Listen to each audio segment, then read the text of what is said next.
Hi friends, welcome. सो आज हम लोग करने वाले हैं एफए में हमारा फोर्थ लेसन चालू है फायर इंश्योरेंस का। सो उसका ये illustration number 13 and question number 5। देखते हैं हमारा क्वेश्चन क्या बोलते हैं। Always so the premises of Embre limited were engulfed by fire on 16 November 2013। 16 November 2013 को क्या हुआ था? आग लगी थी। Whereby substantial stock was severely destroyed. The records available with the company yelled the following information. Company के पास जो भी इंफॉर्मेशन था वो लोग हम लोग को यहाँ पे दिया है। ये कब का है? फॉर ईयर एंडेड 31 मार्च 2013, मतलब जो ये लास्ट ईयर का है। कब का है? लास्ट ईयर का है।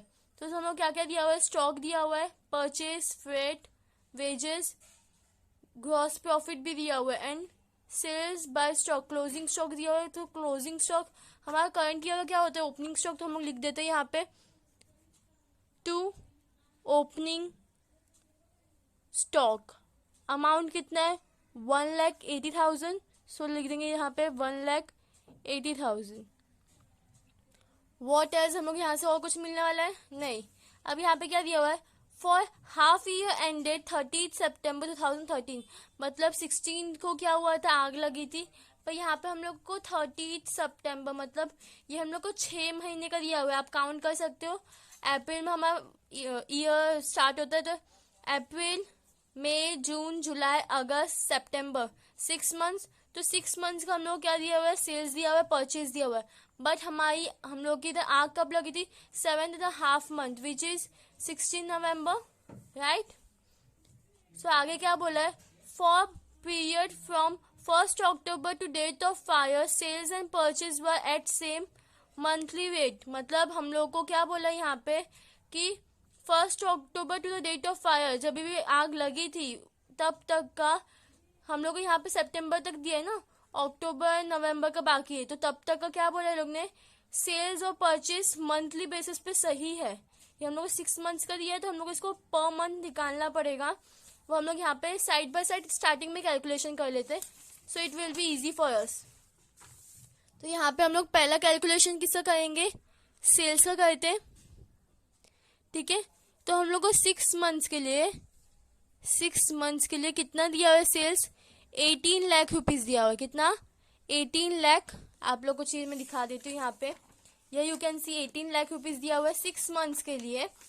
सो 1 मंथ का कितना होगा? You can just cross multiply करो, आप लोगों को मिलेगा 3 लाख रुपीज, राइट। 18 को 6 से डिवाइड करोगे, आपको कितना मिलेगा? 3 लाख रुपीज। सो हमारा 1 महीने का जब 3 लाख रुपीज है, तो 7.5 मंथ का कितना होगा?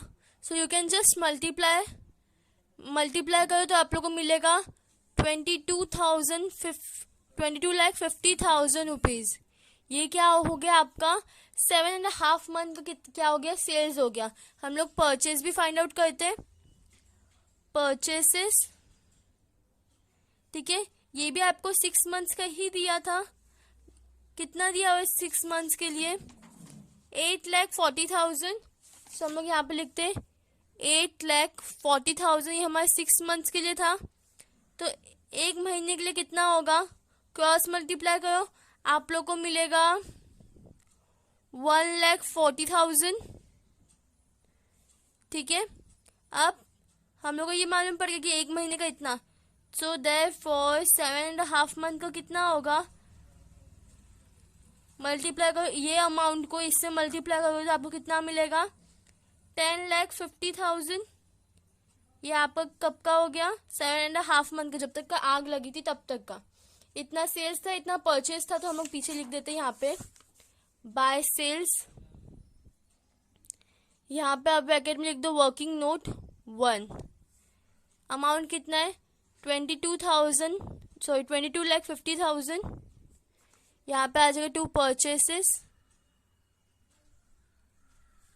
Working note 2।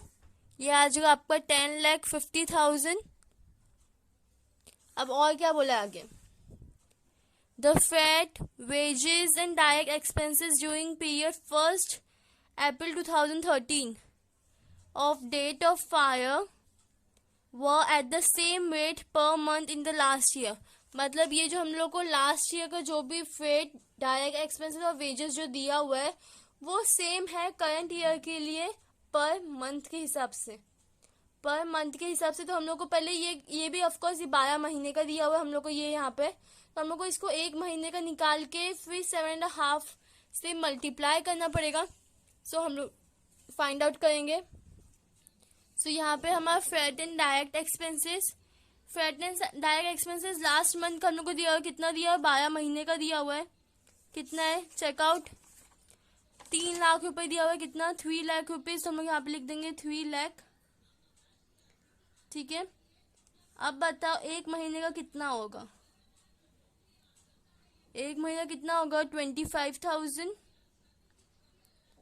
ठीक है, सो देयरफॉर 7.5 मंथ का कितना होगा, 25,000 इंटू ये करो 1,87,500 रुपीज। यहाँ पर क्या होगा, freight and direct expenses, wages भी बाकी हम लोग का। यहाँ पे आ जाएगा वेजेस। वेजेस हम लोग कितना दिया है लास्ट मंथ का, 6 लाख रुपीज। तो यहाँ पे आ जाएगा 12 मंथ्स का, राइट।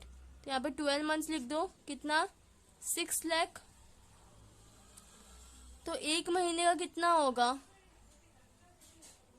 तो ये आपका 1 महीने का आपको मिल जाएगा 50,000। देयरफॉर 7.5 मंथ का कितना होगा, 7.5 चाहिए तो आप 7.5 मंथ्स भी ले सकते हो।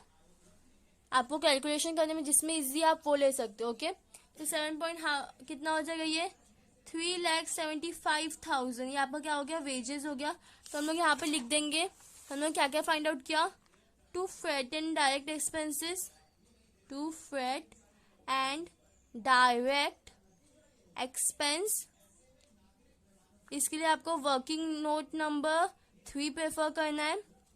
अमाउंट कितना था हमारा, 1,87,500।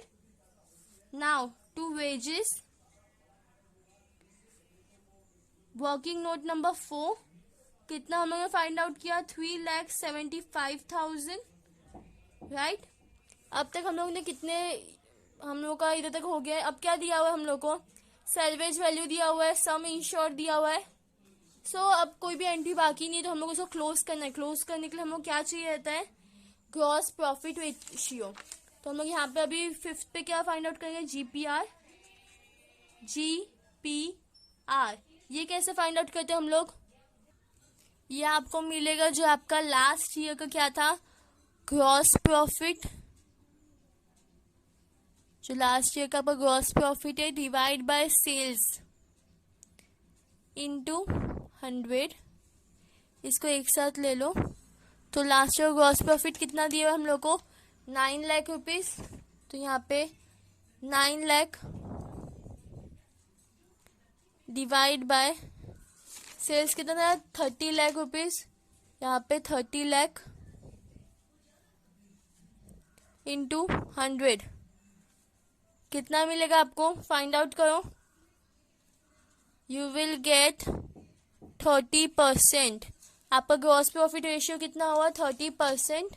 सो यहाँ पे हम लोग आ जाते हैं to gross profit, carry down रहता है यहाँ पे। तो यहाँ पे सेल्स पे 22,50,000 जो आपका सेल्स है, इसके पे आपको कितना 30% निकालना है। तो इस पे 30% कितना हो जाएगा आपका, 6,75,000।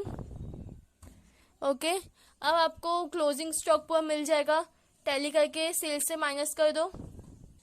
ये यू कैन सी मैंने जो भी डेबिट साइड था पूरा टैली कर दिया, तो मेरे को कितना मिला है, 24,67,500। मैं दोनों साइड लिख दूंगी 24,67,500।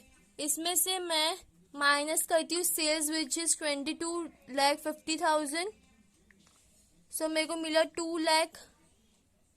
2,17,500। ये मेरा क्या है, बाय क्लोजिंग स्टॉक या फिर by stock on date of fire. यहाँ पर क्या हो गया, बैलेंस फिगर। ओके, यहाँ तक हो गया। अब what else we have to calculate. अब हम लोग को और क्या कैलकुलेट करना है? नॉर्मल कैलकुलेशन हम लोग करना है किसका? लॉस का। तो उसके लिए हम लोग के पास फॉर्मूला है